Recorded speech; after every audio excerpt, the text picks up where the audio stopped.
जैसा कि 18 अक्टूबर 2020 को ईरान के खिलाफ अक़वाम मुत्तहिदा के हथियारों की पाबंदी की मियाद ख़त्म होने की तारीख सामने आई, काफ़ी क़यास आराइयाँ की जा रही थी कि तेहरान रूसी हार्डवेयर दरामद करके अपने पुराने फ़ौजी हथियारों को जदीद बनाने की कोशिश करेगा। एक साल कबल पेंटागन की एक रिपोर्ट में कहा गया था कि ईरान रूसी Su-30 लड़ाका तैयारों और हवाई डिफेंस सिस्टम SIM-400 मिसाइल खरीदने में दिलचस्पी रखता है। ताहम तेहरान ने पाबंदी की मियाद ख़त्म होने के बाद फ़ौजी हार्डवेयर बरामद करने की अपनी ख्वाहिश का ऐलान किया।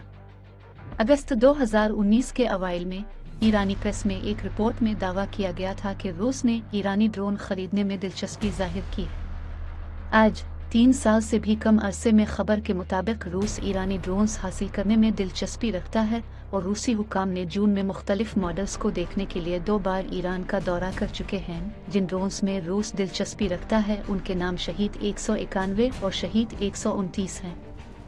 गार्डियन अखबार ने अप्रैल में यहाँ तक दावा किया था कि ईरान पहले ही रूस को जंगी साजो सामान जैसे RPGs, टैंक शिकन मिसाइल और रॉकेट लॉन्चर्स फराहम कर रहा है और यहाँ तक कि अपना मकामी तौर पर तैयार करदा एयर डिफेंस सिस्टम बावार 373 भी रूस को दे चुका है।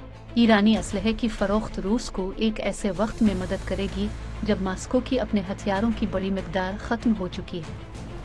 क़यास आराई की जा रही है कि ईरान रूस को 2100 ड्रोन फराहम करने की तैयारी कर रहा है, जैसा कि माहिरीन ने पहले ही क़यास किया है कि इनमें बड़ी तादाद में लाटरन गोला बारूद भी शामिल है, जिसे कामिकाज़ी खुदकुश ड्रोन भी कहा जाता है।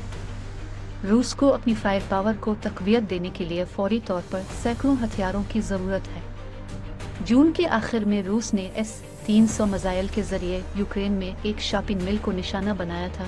उन S-300 मिसाइलों के बेदरग इस्तेमाल से इस बात की निशानदेही होती है कि रूस के बैलिस्टिक और क्रूज़ मिसाइलों के ज़ख़ीरे में काफ़ी कमी हो चुकी है, इसलिए वो खुदकुश ड्रोन एक मुताबादल के तौर पर इस्तेमाल करना चाहता है। तेहरान मुमकिना तौर पर बखुशी रूसी रूबल बतौर अदायगी कबूल करेगा।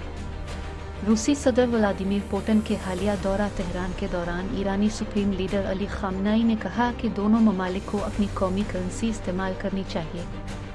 मज़ीद बरा रूसी रूबल को कबूल करना तेहरान के लिए फ़ायदा मंद होगा, क्योंकि ईरानी करेंसी कम तरीन सतह को छू रही है। ईरान भी तुर्की तरह अपने ड्रोन की तशकील चाहता है। तुर्की के ड्रोन रूस के ख़िलाफ़ बहुत मुअस्सर साबित हुए हैं। अगर रूसी सर्विस में ईरानी साख्ता ड्रोन भी गैर मामूली कारकर्दगी का मुजाहिरा करते हैं तो इससे ईरान को ड्रोन की फ़रोख्त को बढ़ाने में मदद मिल सकती है।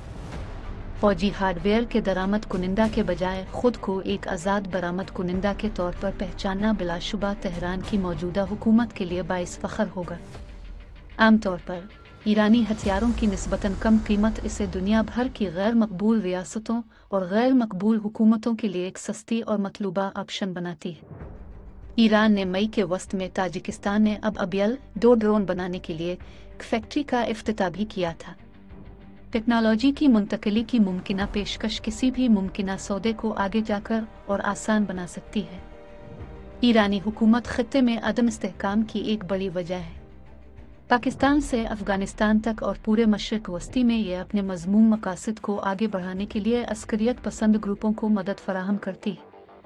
दुनिया को आगे बढ़कर ईरानी हुकूमत को रोकने की ज़रूरत है कि वो सफ़ाक रूसी हुकूमत को ड्रोन फराहम न करे जो यूक्रेन में शहरियों को बेरहमी से मारने में इस्तेमाल होंगे। इस शैतानी अमल को फ़ौरन रोकने की ज़रूरत है, वरना यह अदम इस्तेहकाम बहुत से दूसरे इलाकाई ममालिक को अपनी लपेट में ले लेगा।